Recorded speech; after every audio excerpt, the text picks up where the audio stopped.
everybody, it's me, GhostCritic, with a quick intro to this video. It is, of course, the second part of the 80s for my collection series, featuring the Fantastic Four. I'm showing you all the books that I have collected over the years. I'm trying to collect the whole series of Fantastic Four. It might happen. And you've had all the 60s and all the 70s issues that I have. You've had half the 80s. Here now concludes the 80s, and hopefully sometime in the future I'll get round to showing you the 90s Fantastic Four. But for now, we're stuck in the 80s. Right then, let's kick off with the second half of the 80s collection. Obviously, there are going to be a few gaps in this because there are issues I don't have. But what I do have, I'm quite happy to show you. So, issue number 295 from 1986. And we get a trip to the future version of Central City, which apparently was the birthplace of the Fantastic Four. Issue 296, which is a kind of 25th anniversary giant-sized issue, and it is the return of the Thing to the Fantastic Four. After he'd been off, he stayed on the planet in the original Secret Wars because he was able to revert back to his human form and then to the Thing at will. So he was kind of enjoying that for a while. Issue 297, and we've got John and Sal Buscema. They're back on the art duties, and in this particular issue we get the Human Torch proposing to Alicia Masters, or at least that's who we think it is. What else happened here? We get a first appearance of a character called Umbra and Jaguar. Don't worry about not knowing those because they don't last very long. Issue number 298, and we have the death of the now merged Umbra and Jaguar, and we get as you can see on there, the Thing has got this helmet on his head now because he's going through a kind of, I guess you call it a secondary mutation, and it's made him look even uglier, so he's hiding his face away. Issue 299, and this is the first time we see the new Baxter building because it was destroyed back in issue 275, and it's called the Four Freedoms Plaza now. Odd, really. A little snippet of information on the cover. You can clearly see Spider-Man in his blue and red costume, but inside he's wearing his black costume. Don't know why that is. Issue number 300, and it's the marriage of the Human Torch and Alicia Master, who we have also already found out isn't actually the real Alicia. It is a Skrull spy. Dum, dum, dum. Issue 301, and we've got a Thinker and a Wizard. Those two villains team up, and here they are trying to kidnap a little old Franklin. Issue number 302. We've got Tom DeFalco assisting on writing duties here. And we do get a few changes in the writers along the way for a little bit. But a Human Torch centric storyline here, as we can see. One of those, I'm never going to use my flames ever again. Issue number 303, and we get an appearance from Thundra, and we've got Roy Thomas writing this particular issue. Number 304. 4, and we get Steve Englehart writing, and he does stay on for a while. As you can see from the cover, we get a bit of a Quicksilver appearance, and Ben Grimm takes over as leader of the Fantastic Four, basically because if I remember rightly, Reed and Sue want to take a break, want to remove Franklin from all the danger that they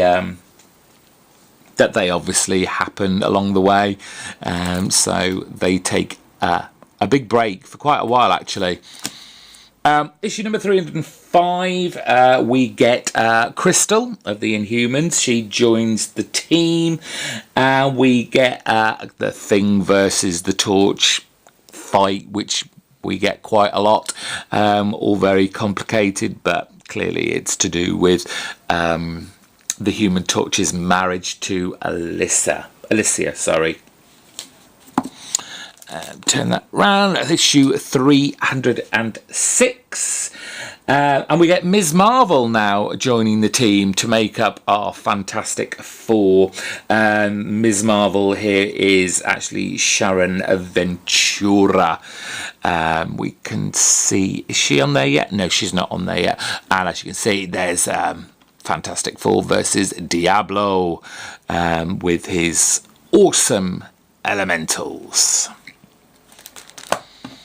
Issue 307, and this is where Reed and Sue finally say goodbye, and they don't actually rejoin this for another 20 issues. Issue 326 they come back in, and we will see that because we'll get up to there. Issue number 308, and we have Facade. This is, if I remember, this was kind of a slight kind of topical allegory storyline, all about the kind of oil guts that we had, gluts in the 1980s. So Fantastic Four being topical. And this was the conclusion of that particular storyline in issue 309. And 310. Excuse me. Turn that one around now. We have issue 311, and we get the first appearance of this character here called Throb, who is a transhuman robot. And he's kind of like this android that's protecting the vibranium collections. So of course, whenever there's vibranium around, Black Panther's sure to be around too. Issue number 312, guest appearance here, as you can see, from the X Factor team, and this is one of those tie-ins for Fall of the Mutants. Issue number 313, Mole Man and his Moloids against the Lava Men. They find a cure for Sharon Ventura, which we can see. She's there hanging off a cliff, but she decides not to take it. Sharon Ventura's history, again, is very complicated, but it kind of all stems from her character being raped. I think it was it by the Marauders?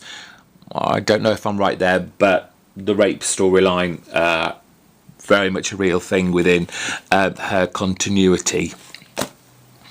Issue number 314, and we get a Belasco, more commonly known really as an X-Men villain, but he's going to take on the Fantastic Four. Issue number 315, Master Pandemonium, who is this character that was created by another villain, Marvel big villain Mephisto.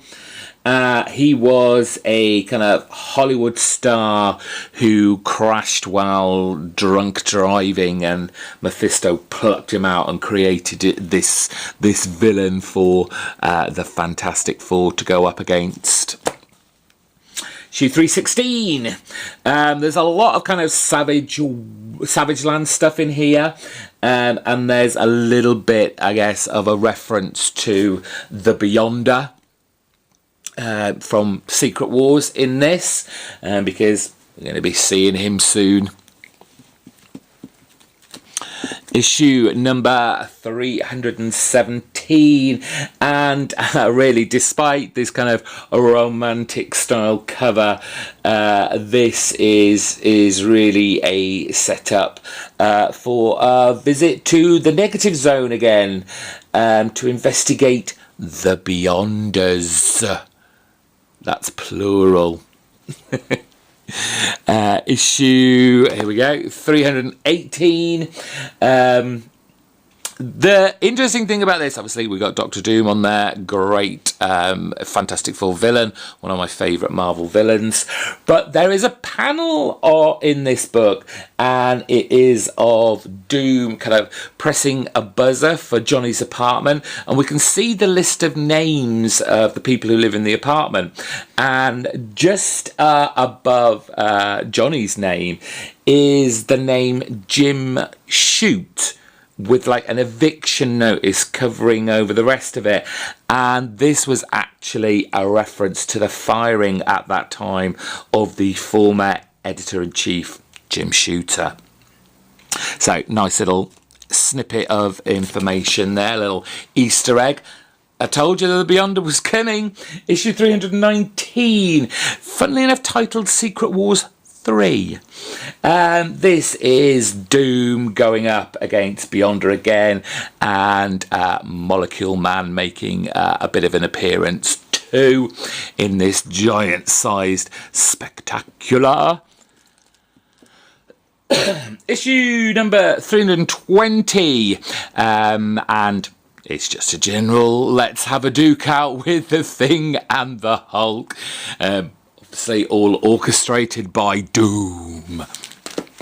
Issue 321, and another kind of smackdown with Ms. Marvel, Sharon Ventura, and the She-Hulk, and we can see there's a shadow in the background, and that is Dragon Man. Issue number 322. This is a tie-in to the Inferno storyline, with New York getting invaded by all these demons, and it crossed over between, well, lots and lots of the Marvel Universe titles. Issue 323, more of the Inferno storyline tie-ins, and we've got Kang, the Conqueror, taking centre stage as he kidnaps or attempts to kidnap Mantis. Issue 324. Now, this is, I mean, Marvel in the 80s, it was very controversial. It was full of people being very upset, and someone who was very upset at the time was Steve Englehart. For quite a number of issues, basically, Steve wouldn't put his proper name in as credited as the writer. So in this particular issue, you will see him being credited as SFX Englehart. And this is all about editorial decisions and the fact that Steve wasn't happy about the direction that they were taking Mantis and storylines further on, as we'll look through. I mean, this is basically Mantis captured by this guy here, which is, Necrodamus. And he wants to sacrifice her when all these planets align, and then using her life force will get rewarded by these gods of evil. It's comic books. I'm sure it's not the story that Steve wanted to actually write, but it's a job at Marvel, and however upset he was about it, he stayed for a while. Issue number 325, Silver Surfer getting thrown into the mix. Englehart still going by SFX. Issue number 326, and they're back. The Frightful Four of Claw, Wizard, Hydra Man, and Titania. And, oh look, Mr. Fantastic and Invisible Woman are back. Sue and Reed. Yes, now Steve Englehart has decided to go with a new pseudonym, and for the next few issues is called John Harkness. Issue 327, Ben's back as a human, and basically stays like this for quite some time, right up to issue 350. And yes, again, Steve's still rocking the John Harkness writing credit in this book. 328, Ben against the Frightful Four, and you know, it is comics, but at the same time, it does show kind of Ben Grimm's resourcefulness, that he can defeat these villains despite the fact that he doesn't have any kind of superpowers anymore. He's not got the super strength. Issue 329, and it starts getting a little bit confusing, and the word clones turn up because what happened? Oh, what was it? The real Fantastic Four get teleported away and put in kind of cryogenic freeze, and that storyline, which I'll talk about further on, continues, and they are replaced by these clones of the Fantastic Four, and well, they're not as happy-go-lucky as the and caring and sharing and helpful as the original Fantastic Four, as you could imagine. Oh, just a fantastic Doctor Doom cover here for issue 330, and this starts the what was the storyline called? Oh, I can't remember now. I'm really sorry, but basically we get lots of issues with the Fantastic Four in a kind of dreamlike state, and the storylines kind of centre on a character each time. And it's revealed that it's one of the Rogue Watchers, Aaron, if I remember rightly. He's kind of pulling all the strings and manipulating everything in the background. But this is kind of like chock full of heroes and villains making appearances, even though they are just in like the Fantastic Four's dreams. Issue number 331. Basically, it's more dreams. Obviously, this one we've kind of got Sue struggling to keep Franklin safe. But on the flip side of this, we go back and see the evil clones that are basically wreaking havoc in New York and sullying the good name of the Fantastic Four. Issue number 332. The penultimate chapter of this storyline, where they kind of get rescued, I guess, in a way, by Dragon Man, who's kind of got the hots for the Invisible Woman, so he kind of helps them escape. And in the final storyline, the Dream Quest Saga, that's what this storyline was called. This is the culmination. It's the real Fantastic Four against the clones, which basically finishes this storyline off. And it finishes off Steve Englehart's run on this, though he's still calling himself John Harkness. Almost there now at the end of the 80s, and Walt Simonson takes hold of the writing reins as this Acts of Vengeance storyline kicks off. Again, another of those kind of crossovers. We have this secret cabal that has kind of got all the villains together, and they're setting these villains against the heroes that they wouldn't normally go up against. So in this particular issue, we've got Constrictor, Beetle and Shocker, which are generally known as Spider-Man villains, go up against the Fantastic Four. Issue 335 sees them going up against Apocalypse, Ramrod, Plantman, Vanisher, a slew of of villains that aren't normally associated with the Fantastic Four. And then finally, to finish off the 80s, issue 336. Finishing off the Acts of Vengeance storyline for at least the Fantastic Four, and this time they're going up against the likes of Owl, Stiltman, Baron Brimstone, Daredevil villains basically. So that is the end of the 80s. I wonder what the 90s will have in store.